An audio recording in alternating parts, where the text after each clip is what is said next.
Hello, this is Dr. Bin Song teaching and researching at Washington College. As we have learned from previous units of the course, students may already have a sense of the significance of harmony or harmonization for the Ru tradition. As the character of Ru implies, being a Ru is to utilize one's cultural knowledge and skills to harmonize all involved beings in a civilization. But what does the Ru tradition mean by harmony? Is there any distinction of the Ru conception of harmony from other traditions? In this unit, we'll focus upon these questions. As a conversation starter, I'll use political philosophy as an example, but please do keep it in mind that the implications of harmony is far-reaching in the Ru lifestyle, and we'll discuss these implications later. By all common sense standards, which may of course be lacking in academic sophistication, the mainland of China is not democratic. The appointment of the General Secretary for the Chinese Communist Party is similar to the selection of the Pope in Roman Catholicism. A small circle of higher bishops hold a closed meeting, white smoke rises up, and a new Pope marches out. Accordingly, everyone begins to cheer. In China, the people can't vote for local magistrates beyond the village level. People can't openly criticize any governmental malfunction unless the criticisms are of goodwill.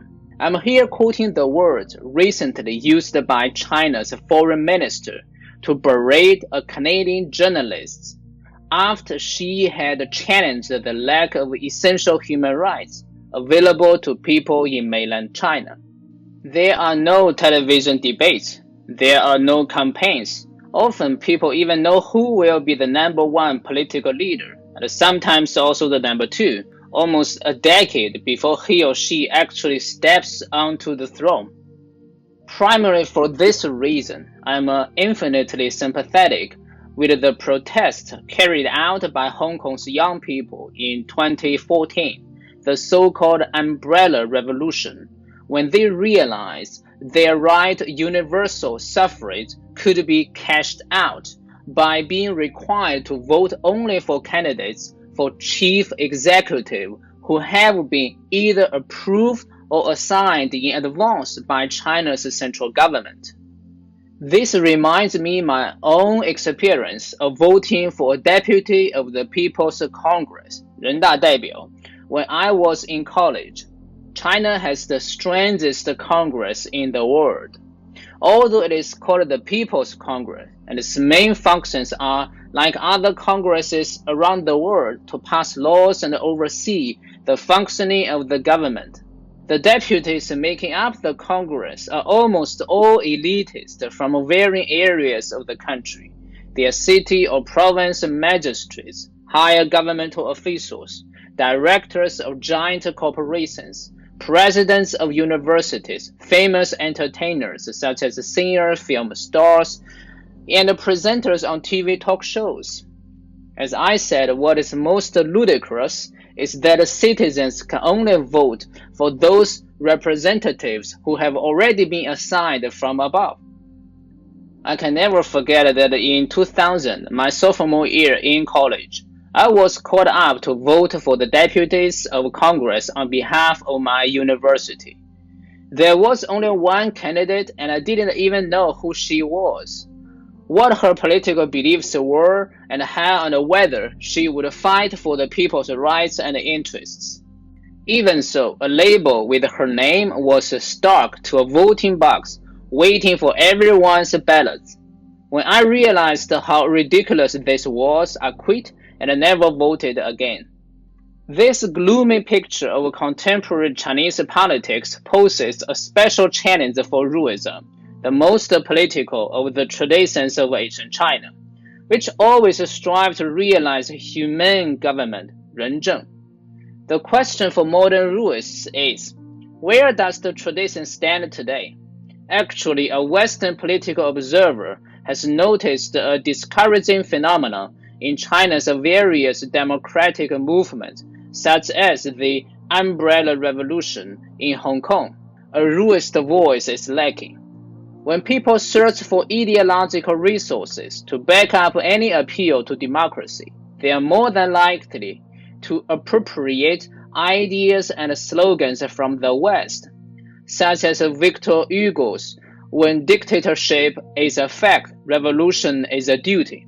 Nevertheless, in my view, Ruism is a tradition deep enough to provide an indigenous ideological resource to back up the contemporary Chinese people's appeal to democracy.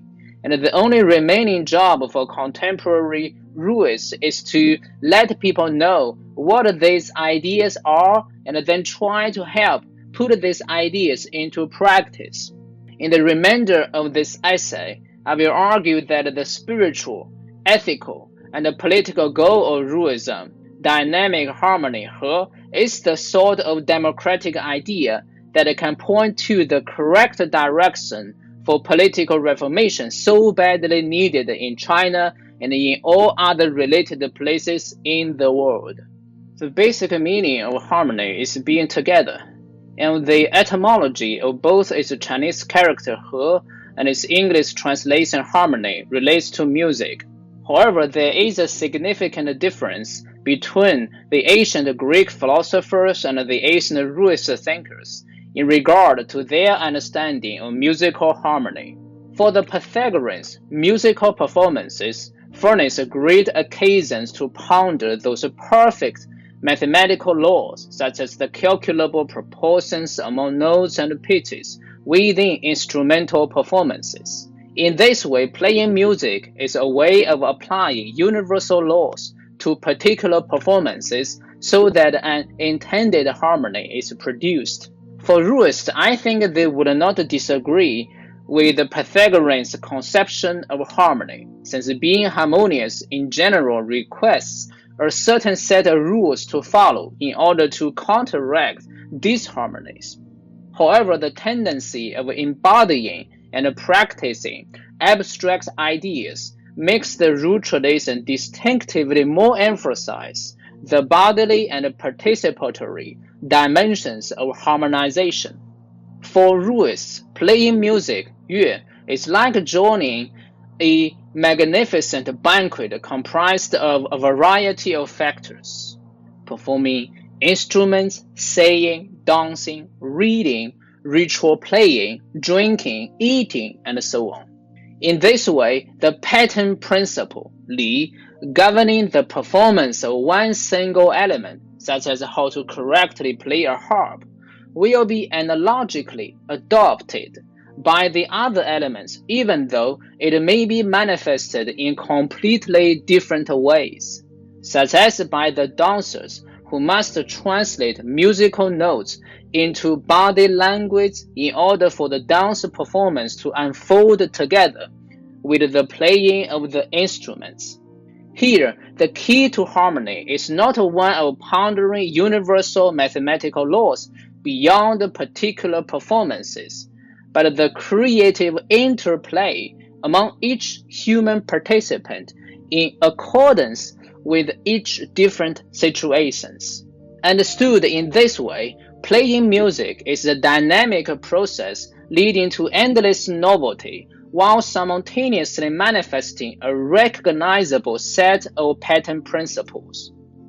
It is not primarily a matter of applying static universal mathematical laws onto concrete instrumental performances, but rather one of engendering novel expressions of recognizable pattern principles which have been played out by other co-players or earlier exemplary musicians. Because of this dynamic and diversifying essence of the Ruist idea of harmony, I always suggest translating he as dynamic harmony in order to distance it from its Pythagorean cousin. In Ruism, this distinct understanding of dynamic harmony is nicely summarized by Confucius in Analects 13:23, quote, The exemplary person searches for harmony without uniformity, but the petty person searches for uniformity without harmony. Quote, clearly, this idea of dynamic harmony is what sets the foundation for the people's conception of good politics. It requires a humane government that does not do what the current Chinese government has done to the people of Hong Kong and the citizens of mainland China. That is to ignore appeals from minorities and other underrepresented groups of people and then to impose uniform laws from above. A harmonious process of governance ought to be based upon an all-encompassing process of negotiation and compromise, participated in by all relevant groups of people, which then allows all the people to live and flourish together in the same society. We find references that this is the Ruist understanding humane governance in some of the earliest Ruist classics.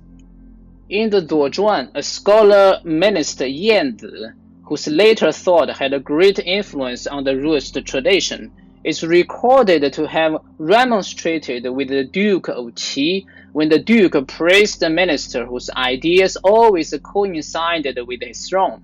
First, said Yan Zi, the process leading to dynamic harmony in governance is like cooking a delicious soup using diverse ingredients, or playing pleasing music using varying instruments. Additionally, Yan Zi argued that a harmonious and good government must also be based upon a creative tension within diverse factors. Quote, when the Duke says yes, Ju also says yes. When the Duke says no, Ju also said no. This is like mixing water with water. Who can eat such a soup? This is like using the same kind of instruments to produce music. Who can enjoy such music? This is why it is not all right to be uniform. Quote, according to this passage, when the current Chinese government only allows candidates for chief executives or deputy to the peoples of Congress who have been assigned from above, they are doing exactly what Yan Zi criticized. They are mixing water with water and using the same kind of instruments to produce music, and who enjoys that? From this and other similar Ruist texts, we also find that the Ruist idea of dynamic harmony does not mean that there should be no conflict during the process of harmonization. The diversity of interests expressed by different groups of people on which any form of dynamic harmony is based almost inevitably leads to conflict. But it does mean that people do not see such conflict as a source of eliminating antagonisms, but rather as a great opportunity leading to change and growth. This requires that people with different interests meet to listen to each other, become educated about their topic, and negotiate with one another. Furthermore, doing so constrains personal interest, requires accommodation to the ideas of others, and then necessitates finding sustainable solutions, which allows each interconnected group to complement the others and to thrive together in the same society. Understood in this way, in a case in which unjustified uniform laws have been imposed from above, the Ruist idea of dynamic harmony can be seen as a principle of civil disobedience. It urges citizen disobedience because harmony must be based upon an integrated diversity. Ruists believe that a dominant voice cannot be accepted from any authority unless it succeeds in harmonizing appeals voiced by varying groups of people all the way from bottom to top. It is civil because the essential Ruist method for dealing with the conflict is non-violent and ought ultimately to be oriented towards the establishment of new harmony. This requires the human co-participants in this conflict resolution process to creatively invent new forms of ritual proprieties making the necessary negotiations and compromises practicable and sustainable. In a certain perspective, what Hong Kong's young people have done in their peaceful demonstrations is a perfect example of how dynamic harmony can be practiced in a modern situation. I protest, I disobey, but I do this as a responsible and educated citizen.